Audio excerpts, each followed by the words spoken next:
Welcome back to the Morning Show here on the Rise News. I am Adesua Morwan. And I'm Rufai Hussein. It's also a joy being here, Adesua. Yes, indeed. Yeah. Now, with the GDP of Nigeria at 2.0% and below the population growth rate, it is clear that Nigeria's economy is still fragile. The pace of the economic growth remains fragile, which means that the clouds are still threatening and the task of driving the economy upwards is still enormous, especially with the recent report as regards even inflation, inching up from 11.40 to 11.42. Well, Professor Perekunah Eregha of the Department of Economics, School of Management and Social Sciences, Pan-Atlantic University of Nigeria, joins us to shed more light on this issue. But before then, let's take a look at this report. Nigeria is a middle-income mixed economy and emerging market with expanding manufacturing, financial service, communications, technology, and entertainment sectors. Is ranked as the 27th largest economy in the world in terms of nominal GDP and the 22nd largest in terms of purchasing power parity. It is still the largest economy in Africa with its re-emergent manufacturing sector, which became the largest on the continent in 2013 and produces a large proportion of goods and services for the West African subcontinent. In 2018, the recovery of the Nigerian economy from recession was widely celebrated by the Muhammadu Buhari administration. A year later, the economic growth of the country seems to be very fragile. Previously hindered by years of mismanagement and economic reforms, Nigeria's gross domestic product advanced by 2.0% year-on-year in the first quarter of 2019. Easing from a 2.4% expansion in the previous period and below market expectations of 2.1%, mainly due to a steeper contraction in the country's oil sector. As the day progresses, Nigerian citizens have constantly craved for an improved economic growth, especially from the government of the day. Well, there you have it. And Professor Eregha of the Department of Economics, School of Management and Social Sciences, Pan-Atlantic University, is in the studio with us this morning. Thank you so much for coming. Good morning. All right. So, Prof, let's go straight to it. We all see these economic indices. In fact, some people have said, don't talk about it because you're just spelling doom for the country. Don't talk about it. This reality is stacked up against us. An economy cannot grow when a country is growing less. The population of the country is growing more than its economic growth. And we all know that that's a model that is tenable everywhere in the world. And why Nigeria's economic growth or economic reality is being stifled even more is because the population is growing more than the economy. A burgeoning inflation rate. From 18%, we've been able to go down to about 11%, 11.40 it was. But now, recent reports by National Bureau of Statistics saying 11.42%. So that means we're growing slowly on the inflation threshold again. Foreign direct investment, low in the country. Nothing to write home about. Every sector, it's as if it is, for the lack of a better word, it is less than a C6 in every sector of economic growth. There is no sector that is inching towards a B2. What is happening? Okay, thank you very much. Let me just say that looking at the statistics, let me just make explain the Nigerian economy as it is. For instance, if your economy is growing at 2%, population is growing at 3%, the golden rule of growth tells you that for the way Nigeria is, it will take Nigeria 35 years to double its population. It's a simple economic theory. But it will take Nigeria 24 years to double its population at 3% growth. But it will take Nigeria at 2% growth of GDP to double our GDP or economic activities within 35 years. So you can see a gap. It will take us 35 years to double economic activity, which is GDP, but it will take us just 24 years to double population. It means that there is a gap. Okay? And so that takes me back to the structure of the economy. So if we want to get to, currently we're about 376 billion US dollar GDP. Yeah. So for us to make that, to grow to about 700 billion to take us GDP, years. it will take us another 24 It will take us years. 35 years. 35 years. At the rate At at which the rate it's at which growing. we're growing yes, yes. But if you compare that with 3% growth in population, it will take us 24 years. What is the difference between 35 and 25? 35 and 24 years is almost 9 years.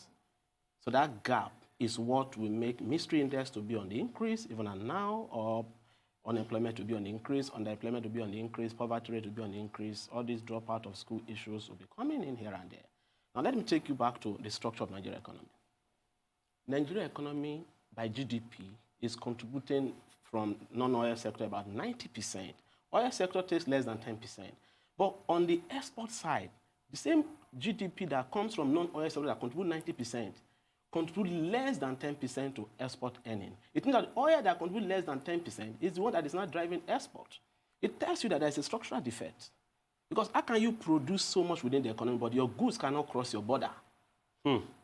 It tells you that our products are not globally competitive to cross the border. And that also brings implication for these AFTA issues we are talking about. Why are our goods not globally competitive too? Yeah. I mean, I thought we used to have a very big manufacturing sector and quality goods. And when I say quality goods, it brings me back to the analogy I normally give about cables. Nigerian wire and cable, the best in terms of quality compared to other cables. So why can't we sell much of that? Okay, simple. 90% come from non-oil GDP. What is the structure of the 90%? Agri, service, and retail and wholesale takes almost 80% of that. Manufacturing takes less than 10%. The sectors that can drive economic activities and sustain economic activities and then lead to higher employment and sustain it, because when economic activity increases, that means that employment is increasing. And it also means that revenue is increasing. But in our case, tax to GDP ratio has been stable. Even though the non-oil sector is growing, it tells you that the manufacturing sector that has all it takes to sustain growth and ensure, increase in tax revenue, domestic resources. Tax to GDP ratio has been stable in a bad way. Yes, because it's been 6%. Yes. Compared to other African countries, like about South 50. Africa is around 25. But Ghana is around 16%. that's a bad thing, because take, for instance, Greece. I'm sorry I'm going a little bit out of Africa. Once Greece stopped hitting the tax to GDP ratio quota of the OECD, the economy went under. Why did Greece fail as a country? Because they were not collecting enough taxes. Yeah. So it's been stable. And let me tell you one of the reasons why domestic resources is low. Domestic resource mobilization is low. The informal sector contributes to 60% of GDP. But the informal sector is not integrated into the mainstream economy in generating revenue. I give you a simple case. If you go to Alaba, most of those guys make so much of billion. But in terms of payment of tax, because the government don't have a technology to monitor what they do or what goes through their account, what happens, it's only the formal sector they can monitor, because they pay your salary through maybe formal process, and so they can monitor the employer and all of that. So the guy makes so much of money in billions, in so much, he go to China, he spends so much money to buy so many goods, but what he declares, because government don't have doesn't know what is happening in that sector, informal sector, people come to him and they pay probably 5,000 or 10,000 in tax. That is what goes around all the informal sector. So one of the ways to increase domestic revenue is to integrate the informal sector that contributes almost 60% to GDP. And that can only be done with technology in this generation. You agree that the world is digitally driven. In a digital world, for instance, unemployment is increasing. I don't know if Nigeria is preparing for this dispensation, because technology is driven everywhere. And so the kind of jobs we have now, in some years to come, will not be useful. And if that is the case, unemployment will keep increasing. You paint a very gloomy picture already. Do you have any confidence at all in our economic prospects? I mean, the president has talked about the ability to and capability to lift 100 million Nigerians out of poverty in 10 years. We've finally, signed the FCTA. Yeah. Are there any prospects at all for Nigeria economically? There are prospects. The government is doing so much in terms of where this economy should be. But, good wishes don't just turn to realities. Some level of principles, some level of policies, in terms of coordinated policies, targeted at a goal, need to be put in place. I'll give you a simple case. Government size in GDP is very small. Your government budget is about 8.8 trillion or 8.89 trillion. That is just less than 10% of GDP. It tells you that government activities in the economy is small. It tells you that, and so why are we having manufacturing issues? It's because infrastructures are not there. And government is seeing himself as the big boy to provide infrastructure. Government is seeing himself to provide, subsidize in education. Okay? So can government do all of this? No.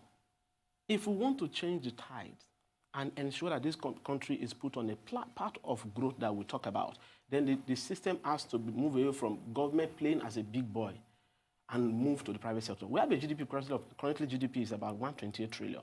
Now, equity to GDP in Nigeria is about 20%. South Africa has about 322% of GDP. It tells you that that economy is driven more by the private sector. So, for instance, it takes us longer years to construct just a simple road from here to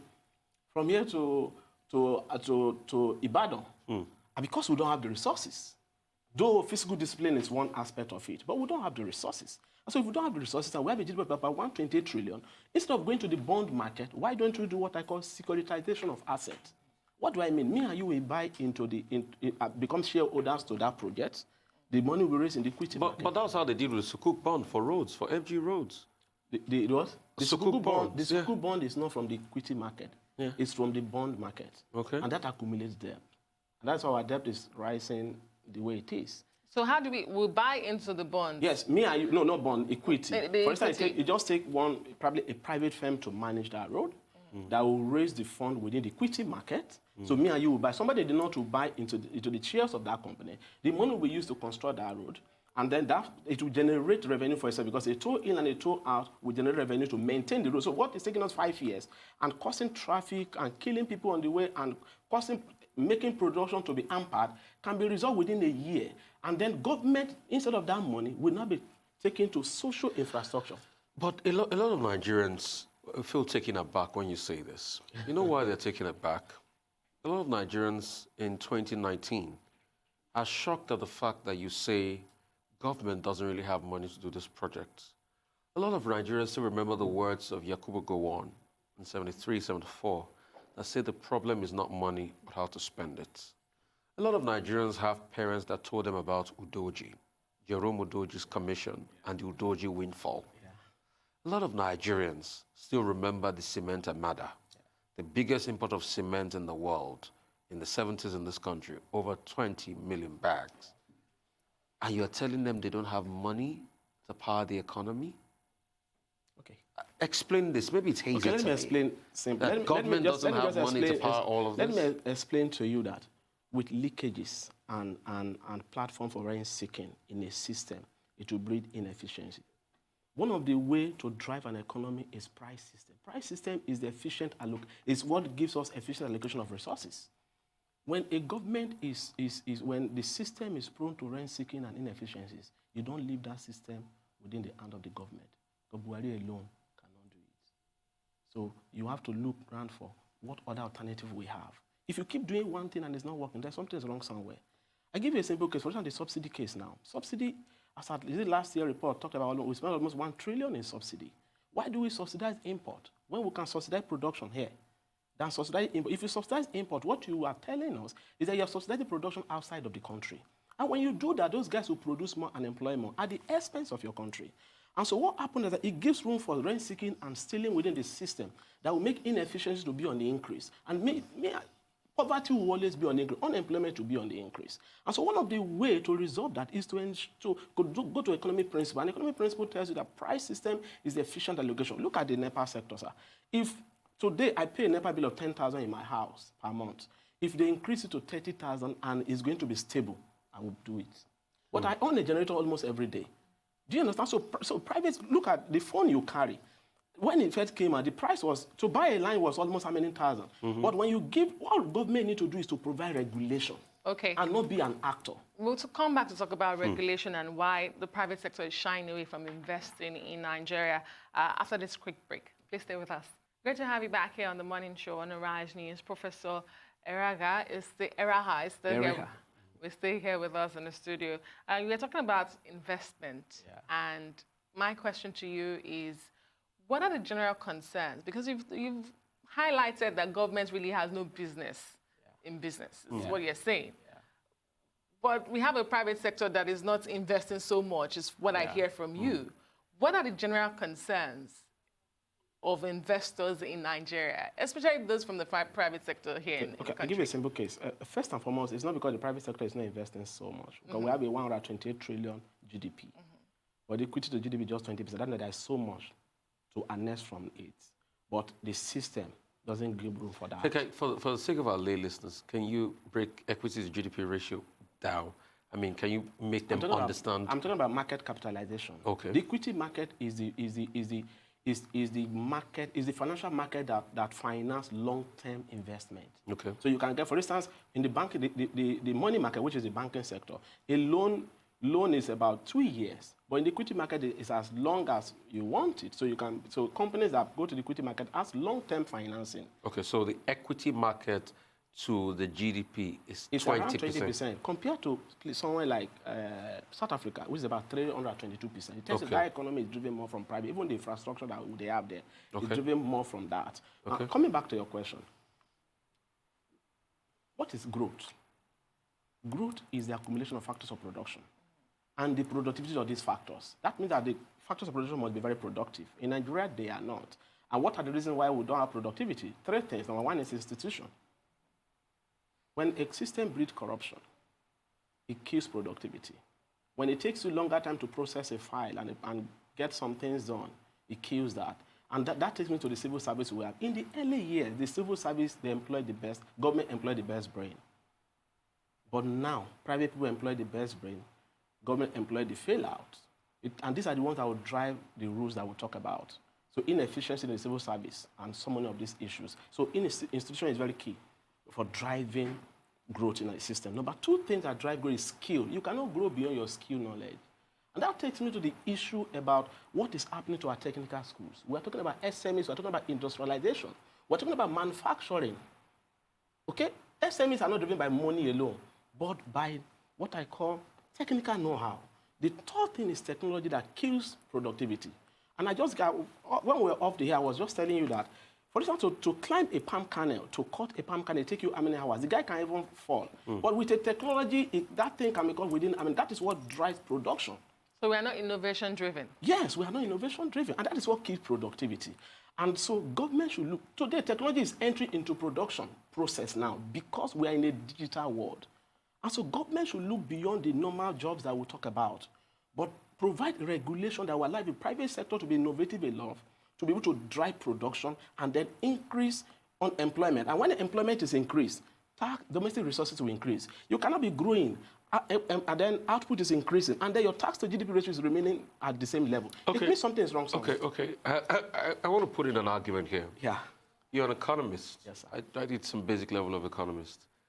A certain economist called Joseph Schumpeter Yeah. talked very strongly against technology and how it's going to take jobs away from people. And Joseph Schumpeter talked about the reality it will bring to the world, wrote his thesis in 1932 and talked about socialism. Is that not what is happening today when you look at what is happening around the world? The manufacturing sector that will normally employ a lot of people Even the banking and all of that. is fast going. Yeah. Take, for instance, a Foxconn factory in China employs like 2 million people on the production line. Textile industry employ millions of people in Nigeria, but it's not the case any longer. The manufacturing sector is fast going based on digitization and things like that, and innovation and technology. Okay. Is this not a Schumpeterian effect coming to play in Nigeria? And how can we stem the tide of this? And what new jobs can we create for the teeming populace, the young people that don't have this job? Because let's not deceive ourselves. Due to globalization, we're not going to have those big factories any longer. Yeah. We're not going to be the production capital in the world. America doesn't produce that much any longer. Even China has stopped pushing the buck to Vietnam. What's your take on this? Simple. At the early stage of production, production is driven by labor. Okay, that means that it is more of hard work, but output will be increasing at a decreasing rate. But when you grow to a level, you need to now develop skill knowledge that will now produce technology, produce what we call capital, that will now come into the production process and speed up production process. When that takes place, there is now a substitution between capital and labor. You use less of labor, But output will increase. When output increase, employment will increase. Tax revenue will increase for government to finance its projects. And then the system becomes stable, and then it drives foreign direct investment and so many other things. Exchange rate becomes stable, inflation becomes stable, that will now, what we call, drive more investment in the system. So that argument that technology takes away labor employment is wrong. Because when capital comes into production and production increases, what you get is that labor gets what I call higher income, because it is more of brain work. It takes brain work to be innovative. So you get, look at Jumia, look at what they are making.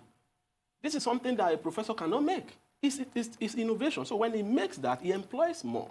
So labor gets more income. But when it is driven by labor alone, it gets lower income because production is slow. That is a simple economic theory.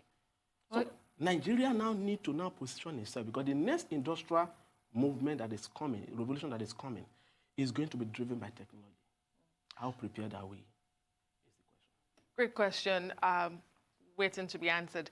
But you talked about government encouraging investment. So let's talk about policies and incentives. Yeah. From what you've seen so far, do you think that we have this on ground?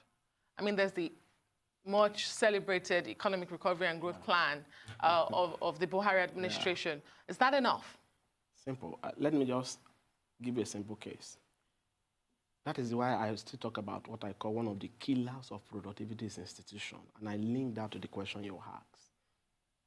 As of today, when you start a business, because the system is not transparent enough, you don't know which tax to pay. So all types of people wear apron and visit you in Lagos. And because there's no place to confirm, they put pressure on you and almost want to scatter your shop or something. Those are the SME guys who are not really educated. And that is the sector that want to drive industrialization. And so these guys are not aware about what to pay. If you go to anywhere in the world, I was in the UK, and there was something I needed to pay. I go online, I paid, generate my receipt. There's no interface with anybody. So the prices, government prices are fixed, and they are transparent. Go to customer officer. If you meet 4 customer officers, they will tell you different prices. Go to the tax office. Even when you pay tax now, and you want to take tax clearance, you still need to settle before you get a tax clearance. So many things that facilitate trade and investment are not transparent. But the government issued an executive order, and that pushed us a couple of places forward on the ease of doing business index. So would you say that that has not done enough? Okay. Let me tell you one thing probably this government need to do. It's good for us to have good policies. But policies also need to be monitored. We need the context of the output that is expected from them. What is the outcome expected from a policy? A policy is not just standing on it. It is for a purpose. And so if you set up outcomes and then you go in for the policy. Now, if you don't set up monitoring and evaluation and there is deviation, the news you hear outside there is that you are doing well. Whereas the people are suffering. The ease of doing business will have moved up. But in reality, is it as fast as we think? So government need to probably make inquiry about that. Because I have a friend who is trying to set up, when they said to register a business is very free. He went online, and by the time it was free, he went to the office for a stamp or for something. They told him so many things that were wrong. And that process took him many months. Up to now, he has not gotten what he needs to get. So what I mean is that because of inefficiencies, government, when they set policy up, they should have monitoring system for that policy. And if that is not done, sometimes, for instance, I give you a simple case. When all of these reports are coming up and saying that so many people are dropping out of school, poverty is increasing, government argue that, no, it's not this, and it's not government for them to argue. Because that's what the people are feeling. So government need to probably, since we have good objective, it is for a good purpose, then we need to probably check. And before we come out to, if our government does not even need to counter, but to check the process of their policy whether something is wrong. Okay? That is what is needed.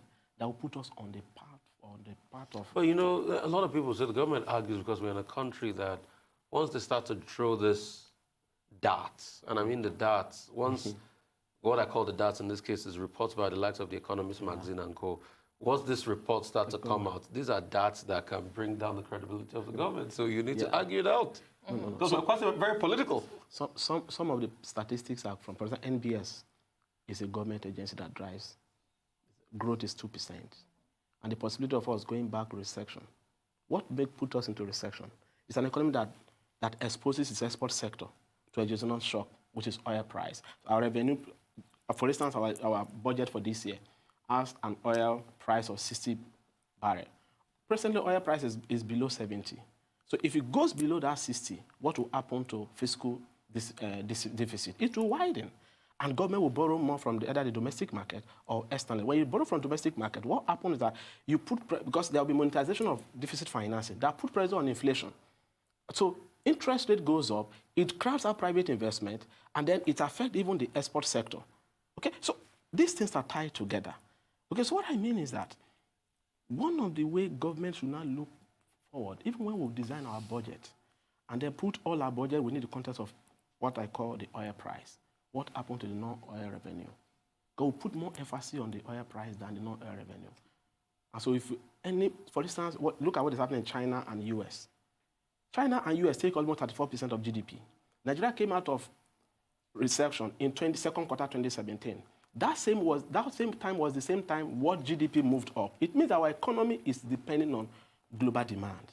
And so when global demand moves up, oil demand moves up. And so we're able to come out because the inflow of foreign exchange that increase our foreign reserve, CBN can now supply the market, then stability come into the system.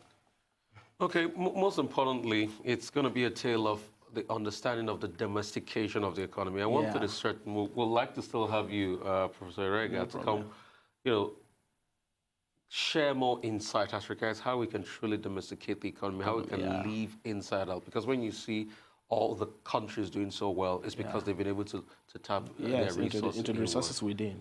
Thank you so much for your time. Welcome. Thank you. Really appreciate you. Yeah.